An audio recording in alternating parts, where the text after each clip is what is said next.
بسم اللہ الرحمن الرحیم۔ آج 2 مئی 2024 کو SST جنرل کیٹیگری کا ایگزام ہوا۔ ایوننگ ٹائم میں کچھ اسلامیات میں سے سوال آئے تھے، 10 سوال اسلامک پورشن کے، وہ ابھی ہم سولو کرتے ہیں۔ تو سب سے پہلے جو سوال ہے وہ یہ ہے کہ ہاؤ مینی صلاح ول دا تکبیر تشریق بی ریسائٹڈ، یعنی کتنی نمازیں تکبیر تشریق کے ساتھ پڑھی جاتی ہیں۔ تکبیر تشریق کیا ہے؟ اللہ اکبر لا الہ الا اللہ واللہ اکبر وللہ الحمد۔ حجاج کرام اور جو جماعت کے ساتھ نماز پڑھی جاتی ہے، ہر نماز کے بعد یہ تکبیر پڑھی جاتی ہے۔ اس کا ٹائم کیا ہے؟ 9 ذی الحجہ سے لے کر 13 ذی الحجہ، 9 ذی الحجہ کی فجر سے لے کر 13 ذی الحجہ کی عصر تک۔ تو یہ تقریباً اگر حساب کر لیں تو یہ 23 نمازیں بنتی ہیں کہ جو تکبیر تشریق کے ساتھ پڑھی جاتی ہیں، یعنی 9 ذی الحجہ کی فجر کی نماز، یہ 5 نمازیں، 10 ذی الحجہ کی 5 نمازیں، 11 ذی الحجہ کی 5 نمازیں، 12 کی 5 نمازیں اور 13 ذی الحجہ کی 3 نمازیں، یہ 23 نمازیں بنتی ہیں۔ تو جو اس کا صحیح جواب ہے، جیسے آپشن نمبر 20 اے دیا ہوا ہے 20 نمازیں، آپشن نمبر بی 23 نمازیں، آپشن نمبر سی 25 صلاح اور آپشن نمبر ڈی ہے 26 صلاح۔ تو اس کا جو رائٹ آنسر ہے وہ 23 صلاح ہے۔ اس کے بعد دوسرا سوال یہ ہے کہ who made the silver encasement of حجر اسود فار دا فرسٹ ٹائم۔ تو سب سے پہلے جو حجر اسود ہے، جس کا اصل رنگ سفید تھا، بعد میں وہ اس کا رنگ چینج ہو گیا، وہ بلیک ہے، اس کی سب سے پہلے حفاظت کے لیے جو انکیسمنٹ کروائی تھی، اس کے انکیس کیا تھا سلور چاندی کے ساتھ، وہ کس نے کیا تھا؟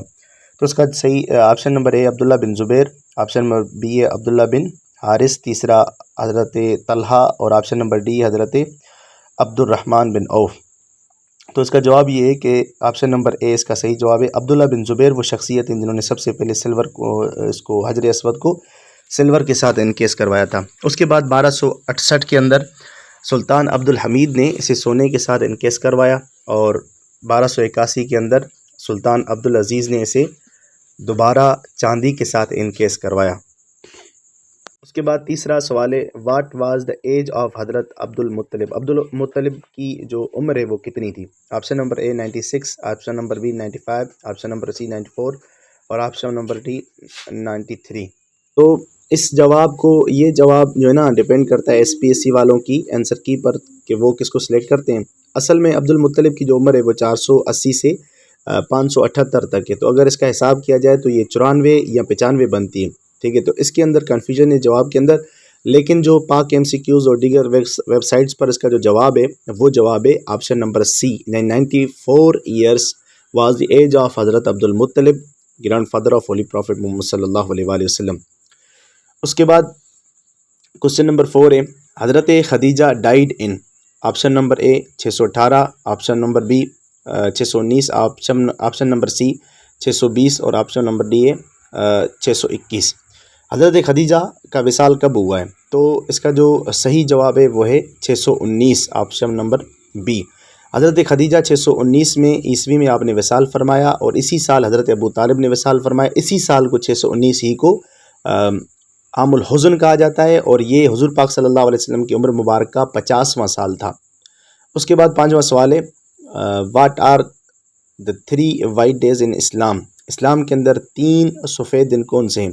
تو یہ وائٹ ڈیز کیا ہے؟ اس کو عربی میں کہا جاتا ہے ایام بید، ٹھیک ہے۔ ایام بید کون سے ہیں؟ تو اس کے جو آپشنز ہیں اس کے اندر جو صحیح جواب ہے وہ آپشن نمبر ڈی میں کہ 13، 13، 14 and 15 days of every month in the Islamic calendar، یعنی ہر مہینے کی 13، 14 اور 15ویں تاریخ کو وائٹ ڈے کہا جاتا ہے، ایام بید کہا جاتا ہے اور ان دنوں میں روزے رکھنا مستحب ہے۔ اس کے بعد سوال ہے question number 6 when was the غزوہ غطفان فاؤٹ۔ غزوہ غطفان کس ہجری میں ہوا؟ تو اس کا جو صحیح جواب ہے وہ 3 ہجری ہے۔ پہلا آپشن نمبر اے غزوہ غطفان، یہ دأسور بن حارث محاربی، یہ نجد کا ایک بہادر تھا اور اس نے مسلمانوں کے ساتھ جنگ کرنے کا ارادہ کیا اور وہاں سے نکل پڑا۔ حضور پاک صلی اللہ علیہ وآلہ وسلم بھی آگے نکلے، ایک جگہ پر خیمہ زن ہوئے تو حضور پاک صلی اللہ علیہ وآلہ وسلم اسی جنگ کے اندر ایک درخت کے نیچے سو رہے تھے، تو اس کا جو بہادر تھا دأسور بن حارث محاربی، وہ آیا اور حضور کے اوپر تلوار لے کر کھڑا ہو گیا کہ اب بتاؤ تمہیں کون بچائے گا؟ تو حضور نے بڑی اعتماد اور یقین کے ساتھ فرمایا کہ میرا اللہ بچائے گا۔ تو حضرت جبرائیل علیہ السلام حدیث میں آتا ہے کہ حضرت جبرائیل علیہ السلام آئے اور اسے دھکا دیا، اور اس سے ہاتھ سے تلوار گر گئی، تو سید عالم صلی اللہ علیہ وسلم نے دوبارہ اٹھ کر تلوار اس کے سینے پر رکھ کر کہا کہ تمہیں کون بچائے گا؟ تو اس نے مایوسی کے ساتھ مجھے کوئی نہیں بچائے گا۔ حضور صلی اللہ علیہ وآلہ وسلم کو اس پر رحم آ گیا اور حضور نے چھوڑ دیا اور یہ مسلمان ہو گیا۔ تو یہ غزوہ غطفان تھا، اسی کو غزوہ ذی امر کہا جاتا ہے، اور یہ سن 3 ہجری کے اندر لڑا گیا تھا۔ داسور بن حارث محاربی یہ بعد میں مسلمان ہو گئے تھے۔ اس کے بعد سوال یہ ہے کہ 7واں سوال یا کوسچن نمبر 7، وین واز غزوہ آف بدر صغریٰ ٹک پلیس، غزوہ بدر صغریٰ کب ہوا؟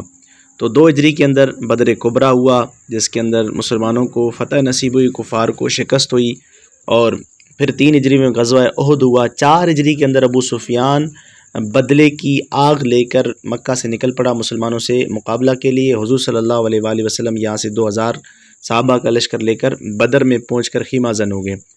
وہاں سے کفار آ رہے تھے، تو ابو سفیان اور لوگوں نے آپس میں مشورہ کیا کہ یہ جنگ ہمارے لیے مناسب نہیں ہے، چونکہ خشک سالی ہے، اس لیے یہ واپسی چلے گئے۔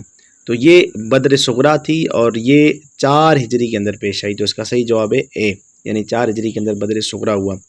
اس کے بعد 8واں سوال ہے، حضرت خدیجہ ریمینڈ میرڈ ود حضرت محمد صلی اللہ علیہ وآلہ وسلم for dash years. Option number be 20 سال، بی 23 سال، سی 25 ایئرس، اور ڈی 28 ایئرس۔ یعنی سیدہ خدیجہ الکبریٰ رضی اللہ تعالیٰ عنہ کتنا عرصہ حضور پاک صلی اللہ علیہ وسلم کی شرف زوجیت میں رہیں، کتنا عرصہ نکاح میں رہیں، اس کے بعد آپ نے وصال فرمایا۔ تو اس کا جو صحیح جواب ہے آپشن نمبر سی ہے، 25 ایئرس۔ حضرت خدیجہ حضور صلی اللہ علیہ وآلہ وسلم کی زوجہ رہیں، اس کے بعد آپ نے وصال فرمایا، اور کہ وصال کی عمر 619 عیسوی ہے، جو کہ پہلے گزر چکا۔ اس کے بعد آخری 10واں سوال ہے، پروفیٹ محمد صلی اللہ علیہ وآلہ وسلم not offered funeral prayer of dash dash dash, ٹھیک ہے۔ آپشن نمبر اے حضرت رقیہ، آپشن نمبر بی حضرت خدیجہ، آپشن نمبر سی حضرت ماریہ قبطیہ، آپشن نمبر ڈی حضرت صفیہ۔ تو حضور صلی اللہ علیہ وآلہ وسلم نے جنازہ نماز نہ پڑھی، کس کس کی؟ تو یہاں پر یہ بات سمجھ لیں کہ ایک حضور نے خود موجود ہونے کے باوجود نہ پڑھائی، اور یہ کہ حضور موجود نہ تھے اس لیے حضور نے نہیں پڑھی۔ تو جو اس کا جو جواب ہے اگر یہ ہو کہ حضور صلی اللہ علیہ وآلہ وسلم نے اپنے موجود ہونے کے باوجود نہ پڑھائی، تو پھر حضرت خدیجہ اس کا صحیح جواب ہے، چونکہ حضرت خدیجہ کے دور میں ابھی نماز جنازہ فرض نہیں ہوئی تھی، اس لیے حضور پاک صلی اللہ علیہ وآلہ وسلم نے ان کا جنازہ نہیں پڑھایا، اور خود اپنے ہاتھوں سے سیدہ خدیجہ کو مرکد انور میں اتارا۔ تو اس وقت آپشن نمبر بی درست ہوگا کہ حضرت خدیجہ نے کا جنازہ حضور نے خود نہیں پڑھایا، چونکہ اس وقت حکم نازل نہیں ہوا تھا اور نماز جنازہ فرض نہیں ہوئی تھی۔ اور اگر یہ بات ہو کہ حضور صلی اللہ علیہ وآلہ وسلم نے موجودگی نہ ہونے کی وجہ سے نہ پڑھایا، تو پھر جواب ہوگا حضرت رقیہ رضی اللہ تعالیٰ عنہ، چونکہ حضرت حضور پاک صلی اللہ علیہ وآلہ وسلم نے غزوہ بدر میں تھے، اور پیچھے سے حضرت رقیہ بیمار ہو گئی تھی اور ان کا وصال ہو گیا تھا، حضور ان کے جنازے میں نہ پہنچ سکے تھے، چونکہ یہ غزوہ بدر کا موقع تھا اور حضور جنگ میں مصروف تھے، وہاں سے آ رہے تھے، حضرت رقیہ پیچھے سے ان کا وصال ہو گیا، بیمار تھیں، علیل تھیں، جس کی بنا پر حضرت عثمان بھی بدر میں شرکت نہ کر سکے تھے۔ تو اس وقت حضرت آپشن نمبر اے درست ہوگا حضرت رقیہ کا۔ تو یہ ڈیپینڈ کرتا ہے سوال کی نوعیت پر، حضور نے نماز جنازہ نہ پڑھی، ٹھیک ہے، تو یہ پھر ہوگا کہ اس وقت فرض نہ ہوئی تھی، تو اگر یہ بات ہو تو حضرت خدیجہ، اور اگر موجودگی نہ تھی، آپ موجود نہ تھے، تو پھر حضرت رقیہ اس کا صحیح جواب ہوگا۔